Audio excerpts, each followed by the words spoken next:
Nesta aula eu vou mostrar como criar o controlador, as actions e as views com o Entity Framework Core usando o Scaffolding.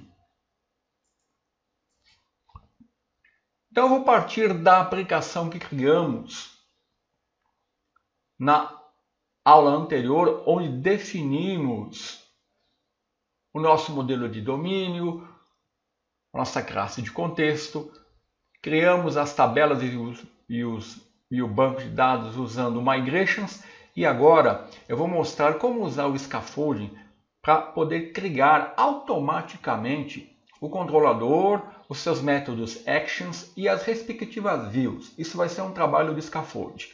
Então, o primeiro passo será habilitar o scaffolding na aplicação. Eu vou mostrar. Então, vai aparecer uma janela onde nós vamos incluir as dependências. Podemos selecionar as minimal, dependencies ou full. Tá? Neste exemplo, eu vou marcar a opção para adicionar as dependências mínimas para habilitar o uso do scaffold.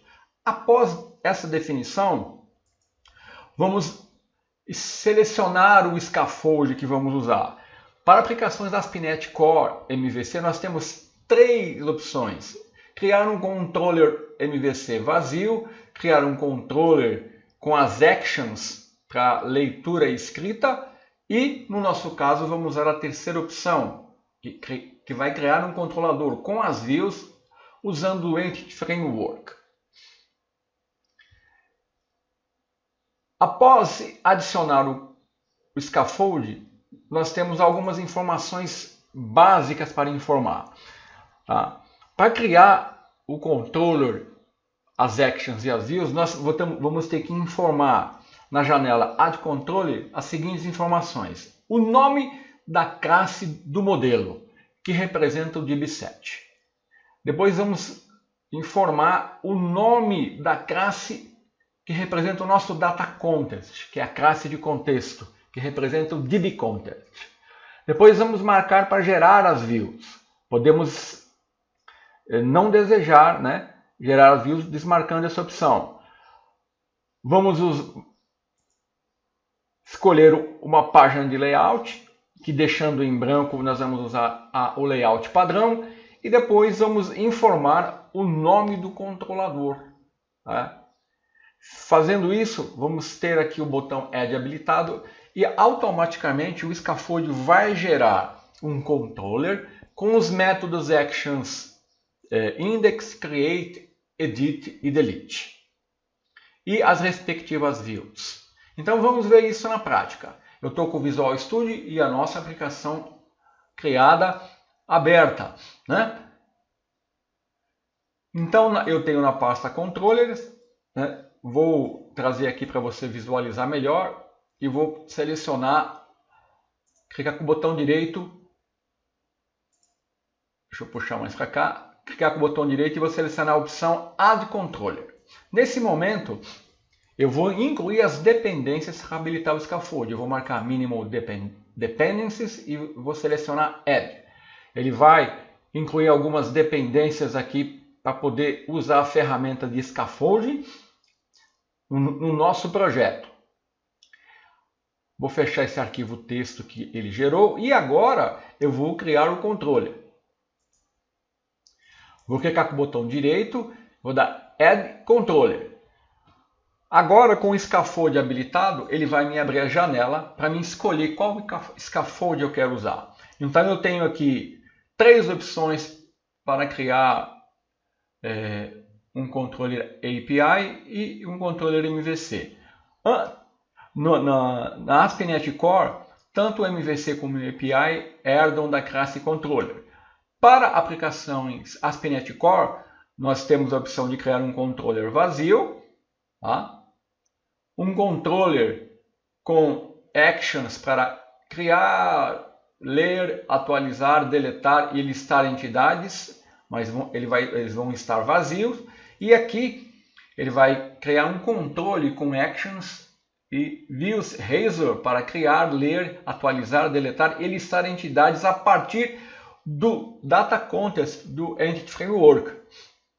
Então eu vou selecionar essa opção, vou marcar Add e aqui eu vou informar a nossa classe de modelo, que é o aluno, a nossa classe de contexto, que representa o nosso DB-Context, que é o aluno context.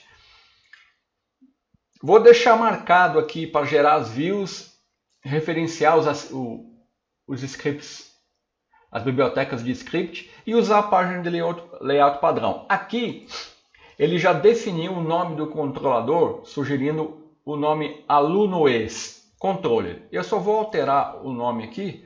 Ele está usando aqui a regra de poderização da língua inglesa, né? Então eu vou marcar aqui e vou alterar para ele gerar um controlador com o nome alunos controller. Então quando eu clicar no add aqui, você vai ver que o scaffold vai trabalhar e vai gerar aqui na pasta controller o controlador alunos controller e na pasta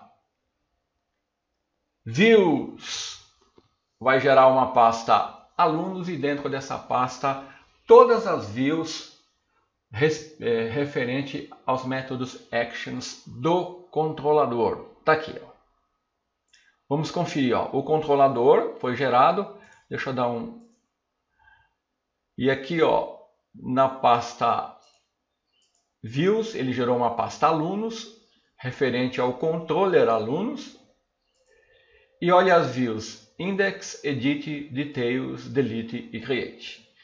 Então, ó, rapidamente examinando o controller, tá? Note que ele injetou aqui o nosso contexto, usando a injeção de dependência no construtor do controlador. Então, agora eu tenho uma instância do meu DB-Context, né, que eu posso usar nesse controlador. Aí ele definiu a index, onde ele está acessando esse alunos aqui, é o que foi definido aqui no nosso DB-Context. Então ele vai acessar a tabela alunos e retornar todos os alunos. Opa, alunos controller. Tá? Então aqui o index ele vai exibir a relação de alunos, né? Todos os alunos. Então eu tenho aqui os detalhes dos alunos, né? Anote que ele está usando aqui os métodos assíncronos, né? Ó, async e task. Ó, toList e async, né?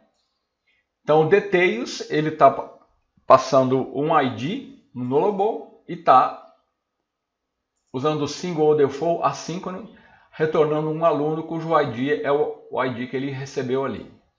Para criar um aluno, ele está definindo primeiro o get, para apresentar o formulário, e depois ele está usando o post. Aqui ele está usando o recurso validate anti-forgery token, que nós já comentamos em aula anterior. Tá? Para editar, ele cria o get, para apresentar, né?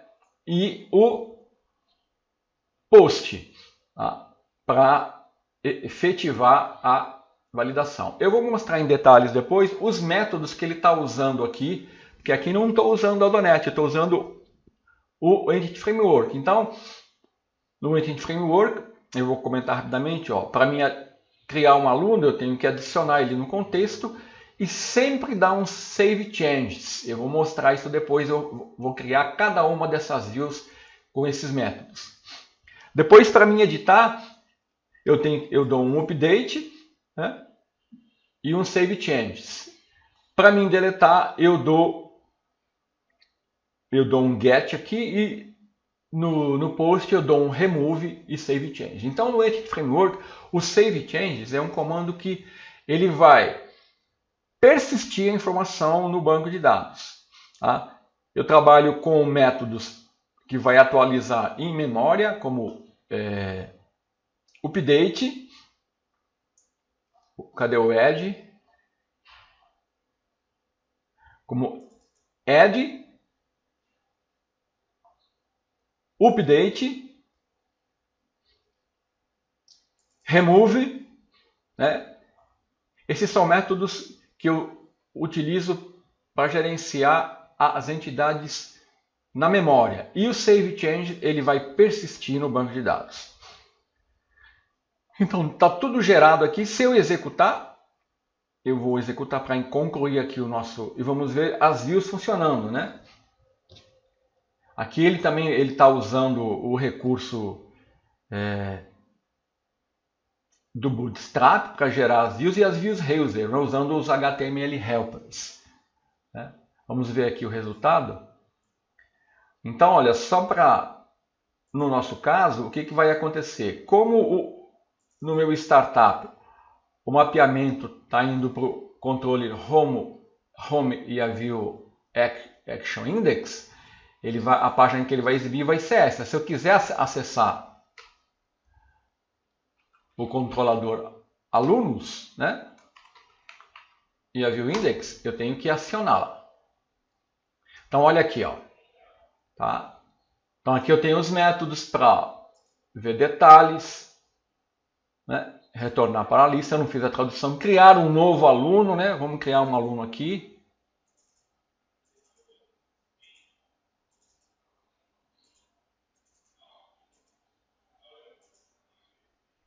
Criei um novo aluno, tá? Vou editar, tá aqui, vou retornar para a lista, né? E vou deletar.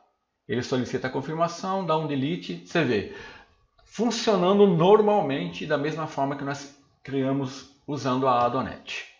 E aqui só para concluir, vamos dar uma olhadinha nas views, né? Que ele tá, vou pegar uma view aqui, ó. Ele tá nas views usando, né?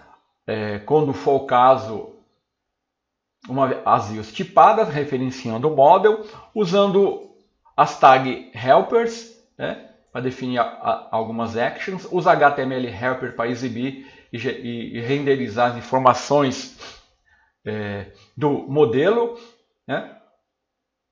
E isso aqui ocorre, foi gerado de forma automática. Então, o scaffold ele minimiza o trabalho do desenvolvedor e é assim que ele funciona. Então, na próxima aula, eu vou criar um novo controlador e cada uma dessas views eu vou criar de uma forma a mostrar para você como que nós podemos fazer as operações CRUD.